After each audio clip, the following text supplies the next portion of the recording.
Får få ett neve i videon. Nei. Jeg skal gjøre det. Hæ, elsku andlegu jógavinir mínir. Þið sem eru komin ný til hamingju að vera komin á ykkar andlegu braut. Þetta yndislegu stað til þess að vera á. Hérna getum við farið að vera meira við sjálf.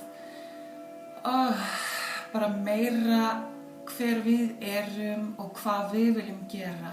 Og hvernig við gerum það bara að loka augunum og fara eftir andadrættinum. Bara anda, hlusta á okkar innsæi. En það sem langar til að tala í dag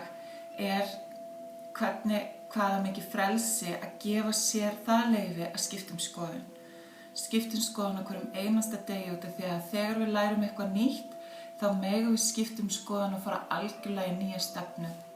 Og það sem ég búin að vera að fara í gegnum núna að ég fór upp í Bláfjöll í 5 daga og var að kenna yndislegum stelpum andlega fræði og ég fæ svo mikla heilun út úr því sem ég geri og það speglar svo mikið tilbaka. Þannig að þegar ég kom tilbaka niður úr fjallinu, búin að vera í 5 daga, að í staðan fyrir að ég sé búin að vera að fara út á við eins og gerist þegar, eins og vitið, ég búin að deila með ykkur að ég skildi í maí og þá ég búin að fara í gegnum allt þetta mannlega. Þú veist, bara rebound, fara inn á Tinder, hætta á Tinder, fara í maníu yfir að halda að ég verð alltaf ein og fara í skortahugsun að þú veist, ég verð að fixa þetta strax og þetta svo sárt, þú veist, að skipta síðan bara skoðun og vera bara, hey,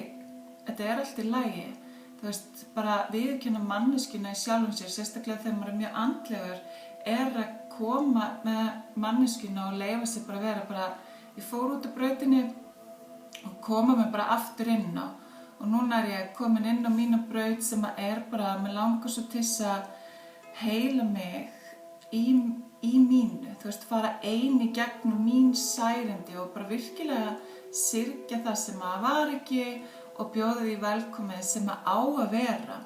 Og það er svo mikið frelsi að þora að sleppa taki á því sem ekki að virka til þess að heimurinn geti gefið þér það sem þú búin að vera að biðja ég búin að vera að biðja svo mikið og þá þarf heimurinn bara að hrista upp í því og losa það sem virkar ekki og hafa þá tómarúm til þess að koma með eitthvað nýtt og betra.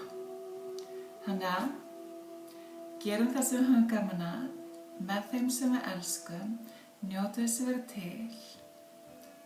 Namaste.